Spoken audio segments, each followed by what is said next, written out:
menelusuri perjalanan syariat Islam, karena kita bisa memahami kenapa Islam menjadi diselewengkan, dari mana, apa penyebab dan sebagainya. Judulnya sejarah, kita persingkat kalimatnya, sejarah perjalanan syariat Islam.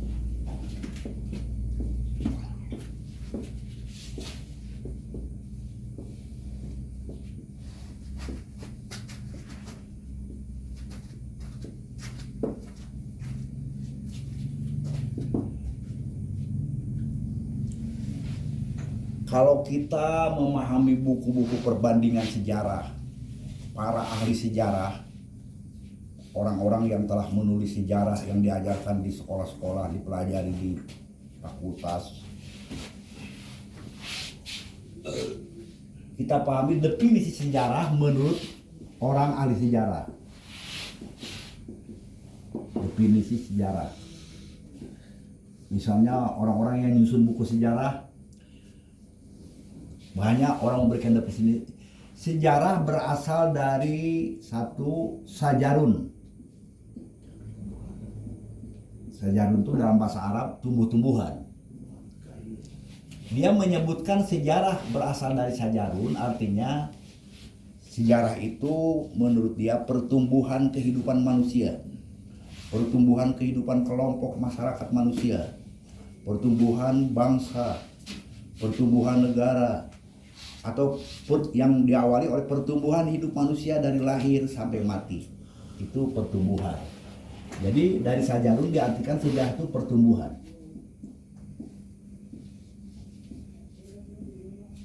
Ada lagi orang yang nyusun sejarah, bukan sajarun tapi siaro. Siaro dalam bahasa Arab artinya perjalanan. Perjalanan. Dia menyebutkan kita tulis sejarah karena berasal dari syaro, artinya perjalanan. Sejarah itu perjalanan suatu bangsa, perjalanan hidup manusia dari lahir sampai mati, perjalanan negara, perjalanan kelompok. Jadi dalam bahasa Arab, dalam dunia Arab, sejarah itu disebut tarikh. Tarikh. Di tarikh Islam. Tarikh artinya penanggalan.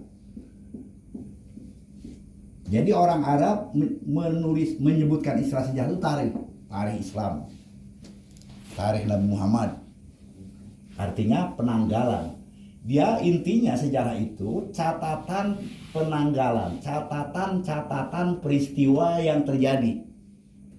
Misalnya yang kita baca, Nabi Muhammad lahir 12 Rabiul Awal. Kemudian hijrah, jadi peperangan ke Madinah, kapan meninggalnya. Nah, jadi catatan kalau di Indonesia, kapan Indonesia merdeka, kapan mengadakan acara hari ini.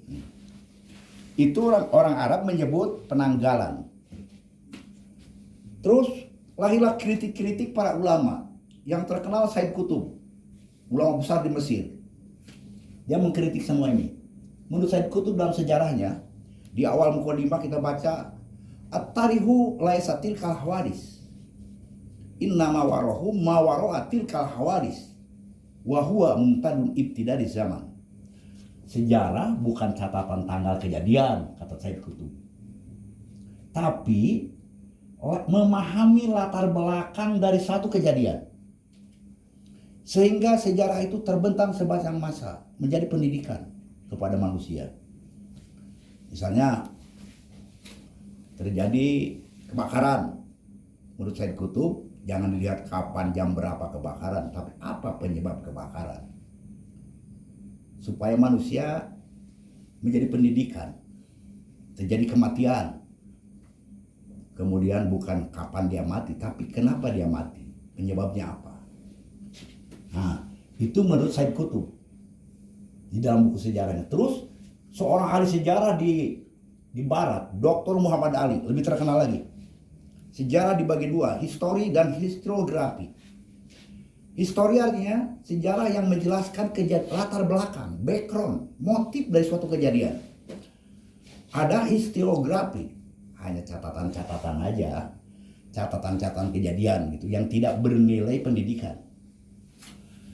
Kalau menurut Quran, Quran menyebutnya qasas. Menurut Quran nih, Al-Quran. Quran menyebut sejarah itu qasas atau ambaun. Ambaun. Qasas, jejak peristiwa umat manusia yang telah lalu, kalau menurut Quran, yang lahir menurut motif. Jadi Allah menjelaskan sejarah dalam Quran, nyebutnya qasas, qasasul rasul, qasasul anbiya, ambaul ladzina kafaru. Kemudian definisinya, jejak peristiwa kehidupan umat manusia yang telah lalu, yang lahir menurut motif. Nah, jadi ini yang kita pelajari. Qasas menurut Al-Quran, sejarah menurut Quran qasas, jejak, kusi, sulusul jejak, jejak peristiwa hidup dan kehidupan umat manusia, para rasul atau orang beriman yang telah silam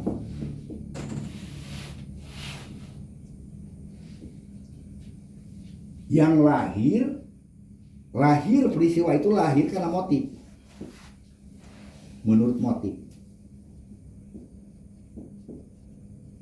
itu kalau bahasa kita niat, bahasa Nabi, background, latar belakang. Nah, Quran membagi, ada lahir peristiwa, lahir motifnya karena ajaran, lahir karena ajaran ilmu Allah. Ada motif lahir karena faktor subjektif, falsafah atau hawa nafsu, falsafah atau hawa nafsu.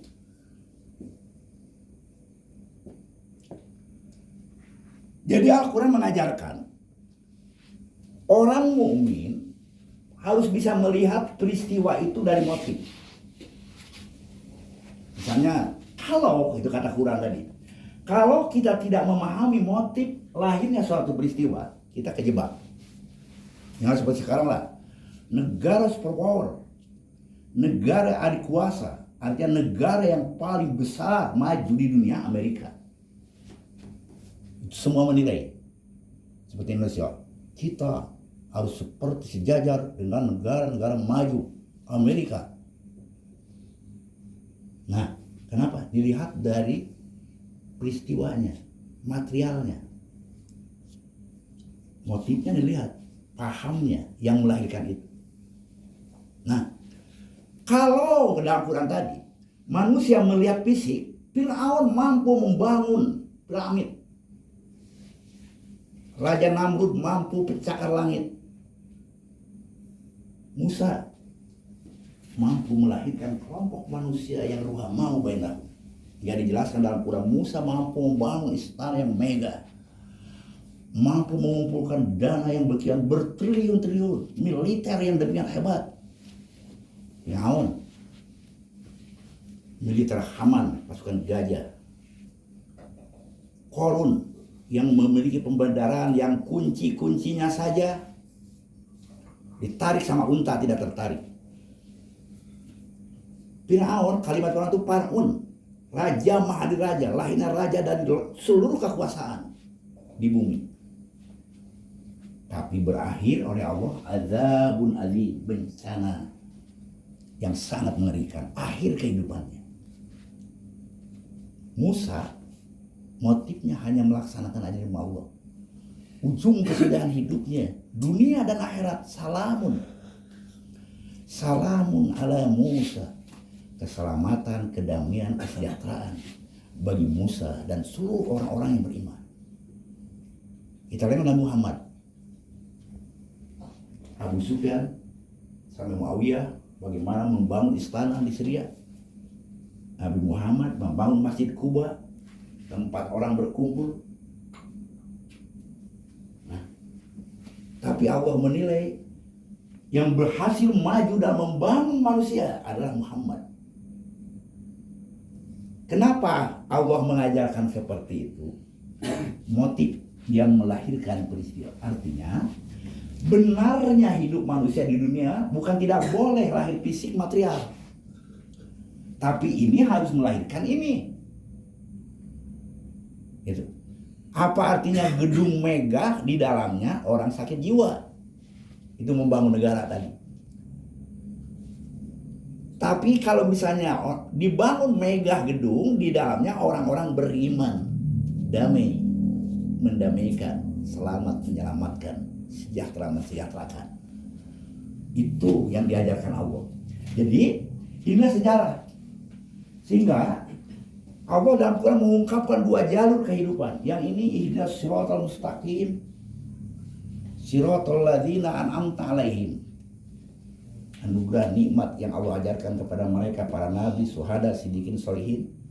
Ini maghdub atau dhalib. Dua jalur Allah ungkapkan kepada manusia yang membaca hari ini, jalur jalan mana yang harus dia ikuti hidup agar kita membangun keselamatan hidup dunia sampai ke akhirat.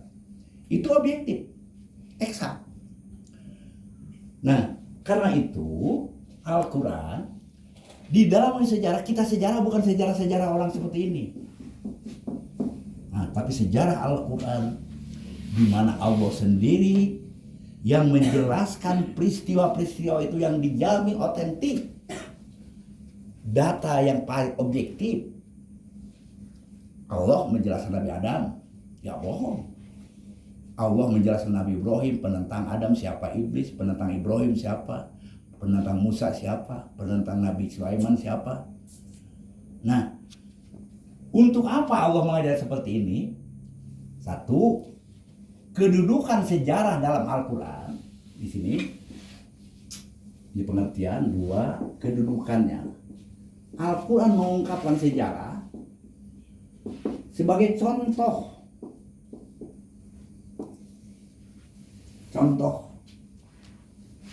mutasabihat gitu, contoh. Allah ungkapkan Nabi Adam, Allah ungkapkan iblis. Kalimatnya jangan, ini negatif, salah. Nabi Adam benar. Sebagai contoh Nabi Idris, Nabi Nuh, Nabi Soleh. Jadi dia Allah ceritakan dalam Al-Quran sebagai contoh mutasabihat, ungkapan. Untuk apa tugasnya? Tugas dalam Al-Quran disebutnya manusabit bihi fuadaka. Manusabit, untuk memantapkan, menguatkan apa yang menjadi pelajaran tanggapan kita. Jadi di saat kita belajar Al-Quran, kemudian kita nengok peristiwa yang dialami oleh para rasul, kita menjadi mantap, menjadi kuat, menjadi yakin bahwa walaupun diawali oleh susah, perjuangan yang sulit, tapi akhir kesudahannya oleh dijadikan Allah. Akhir kesudahannya pasti seperti yang diharapkan. Sini saya contohkan itu oleh Nabi. Kita mengingat sesuatu tapi Allah akan menguji kita. Misalnya kita berdoa, ya Allah, menurut kita berikanlah kupu-kupu yang indah, berbunga sesuai dengan yang aku sukai. Allah nggak langsung beri kupu-kupu, tapi bakal dari mana mulai kupu-kupu itu jadi? Ulat kepompong. Nah, kita buruk sangka kepada Allah. Memang Allah nggak sayang sama aku. Aku minta kupu-kupu yang indah, dikasih yang menjijikan, yang aku nggak suka. Nah, kebodohan manusia yang tidak tahu proses ujian, dia akan buruk sangka kepada Allah. Padahal setelah Allah menjelaskan, setelah 2 hari, 3 hari, ulat yang dia jijikkan, yang tidak suka itu akan berubah seperti yang dia minta. Sehingga manusia harus memahami latar belakang proses untuk mencapai sesuatu yang dia inginkan. Bukan simsalabim, bukan bentuk lahiriah langsung. Kupu-kupu nih, kupu-kupu, bukan itu Allah. Dari mana mulai asal ini jadinya? Bagi manusia mukmin, semua akan dianggap banyak lamuna annaul haqqu min rabbihim. Benar itu dari Allah melalui satu proses kita diuji. Seperti kita nggak suka, jijik melihatnya, benci melihatnya. Padahal itulah sebenarnya yang kita inginkan. Nah, di sini orang mukmin diuji kedewasaan untuk berpikir bukan hari ini, bukan sekarang, tapi berpikir setelah itu, berpikir ke depan. Makanya dalam Al-Quran itu surat Al-Baqarah 46, alladzina yadzunnuna annahum mulaqu rabbihim. Orang mukmin yang pasti berhasil, orang yang punya pemikiran jauh ke depan, sehingga dia mengembalikan segala persoalannya kepada ajaran Allah. Itu sejarah. Nah, jadi fungsi dari sejarah ini 2 dan 3 fungsinya mau'izatul lil mu'minin, pendidikan yang sangat jitu bagi mukmin di dalam menata memperjuangkan ajaran Allah, atau ibratul li ulil albab. Kalau kita baca fungsinya dalam Al-Quran surat Yusuf di akhir, laqad kana fi qasasihim ibratul li ulil albab maka hadisan yuktar. Sungguh dengan kamu ungkapkan jejak-jejak peristiwa kehidupan orang-orang masa lalu, bukan dongeng yang dibuat-buat, bukan cerita sebelum tidur. Ibratul li ulil albab maka hadisan yuktar. Cermin bagi manusia yang berjuang. Di saat dia berjuang, dia melihat jejak masa lalu sebagai cermin. Nah, itulah dia fungsi daripada sejarah tadi, mau'izatul lil mu'minin. Disebut mau'izatu schooling education gitu kalau bahasa Inggrisnya. Pendidikan khusus. Allah bukan mengajarkan, tapi mendidik dia di dalam melaksanakan Quran, dididik dengan bimbingan-bimbingan yang tepat pasti ketujuan seperti para rasul yang telah berbuat. Mau ide tadi. Tapi kalau orang menganggapnya max education, pendidikan umum bukan khusus, maksudnya Allah bukan cuma mengajarkan Quran, bisa nggak kamu berbuat, bukan gitu, tapi dididik dengan khusus. Nih tengok si Adam, nih tengok si Idris, tengok jejaknya, asalnya sulit, terombang ambing, tapi ujung kesudahannya sesuai dengan yang diharapkan. Nah, bagi manusia mukmin di saat mempelajari itu tadi, manusabit bihi puadaka, semakin mantap tanggapannya. Tidak gentar, tidak takut menghadapi berbagai macam rintangan, karena dia yakin dia pasti ujung kesudahannya adalah menang. Sehingga sikapnya istiqomah, teguh pendirian dengan kebenaran. Allah itu yakin pasti akan memberikan apa yang dia inginkan. Itulah iman, pendidikan. Nah, untuk memahami sejarah ini, untuk memahami sejarah perjalanan tadi supaya kita ngerti, karena lahir peristiwa dari suatu motif, maka dalam memahami sejarah harus memahami manusianya. Di sini nomor 5, manusia sebagai pelaku sejarah. Pelaku sejarah. Kita sebagai manusia semua sama pelaku sejarah. Kita sedang bikin sejarah. Seperti dulu orang-orang sedang bikin sejarah. Nah, sejarah apa yang mau kita bangun? Sejarah jannah, seperti Rasul tadi. Kita wariskan kepada orang generasi setelah kita, memberikan contoh model yang baik, konsepsi yang bisa dipertanggungjawabkan, atau sejarah kepalsuan hidup yang berakhir dengan penyesalan-penyesalan. Jadi, kalau kita tidak memahami manusia sebagai pelaku sejarah, maka kita gelap dalam memahami motif ini. Peristiwa memang sama. Makanya benarnya manusia kan. Kita cari duit pagi-pagi sama berangkat kerja. Tapi baru ketahuan di motif. Ada yang cari keriki kerja karena dia ingin dia membela jamaah, membela mendukung ajaran Allah. Ada yang cari duit juga sama, tapi bukan ke situ. Di situ ada nilai beda. Makanya Kalau mati baru ada nilai beda. Ini mati sedang kerja, ini mati sedang kerja, ini syahid karena dia niat bismillah mulainya. Ini dia cari duit karena hawa nafsunya. Itulah nilai. Jadi disinilah orang mukmin, peristiwa sama tapi niat berbeda sehingga nilai berbeda. Nah, orang akan terjebak dengan peristiwa tanpa memahami motif. Karena itu Quran lebih banyak membahas manusia pelaku sejarah. Pelaku sejarahnya dulu. Siapa sebenarnya manusia yang melahirkan peristiwa-peristiwa hidup? Dijelaskan oleh Quran. Agar kita semua mengerti, memahami peristiwa yang lahir. Seperti kita kalau mau bangun negara, tengok Amerika, tengok ini.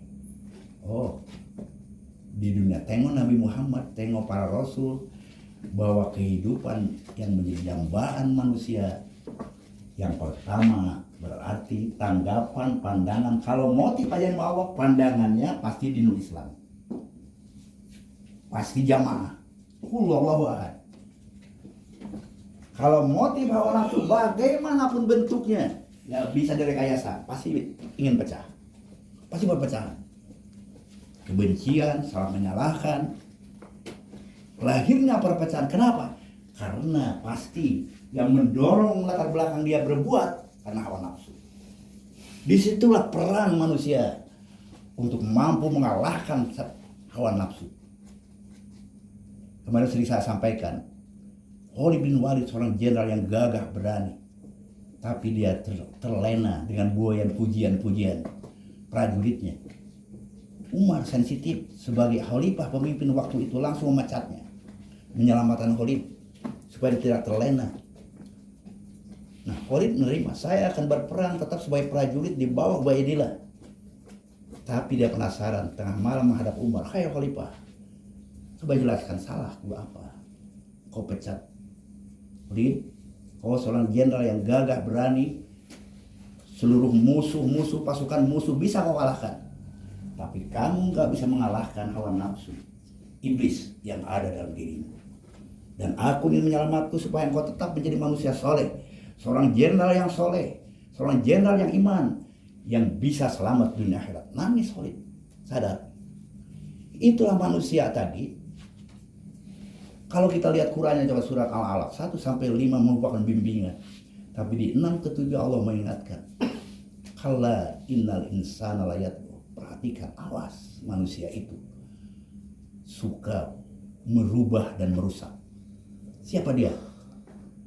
Innal insana yatgha ar-ra'ahu stagna. Kalau sudah merasa dirinya serba mampu, maka dia akan timbul akses negatif. Kalau sudah merasa dirinya bisa lebih hebat, nah, apalagi dipuja oleh manusia, maka disitulah manusia akan terlena, hancur dirinya di hadapan Allah karena iblis telah menjatuhkan dirinya. Dan itu jarang dimiliki manusia kecuali orang-orang mukmin, para rasul yang betul-betul yakin akan jumpa dengan Allah. Nah, saudara-saudara, singkat kali saya rasa padat untuk kita lanjutkan pada pertemuan yang akan datang untuk memahami latar belakang tadi motif manusia sebagai pelaku sejarah. Kalau ada kurang jelas, masih ada waktu tanya jawab. Demikianlah. Alhamdulillah tawakkalna wa ilal masih. Wassalamualaikum warahmatullahi wabarakatuh. Waalaikumsalam.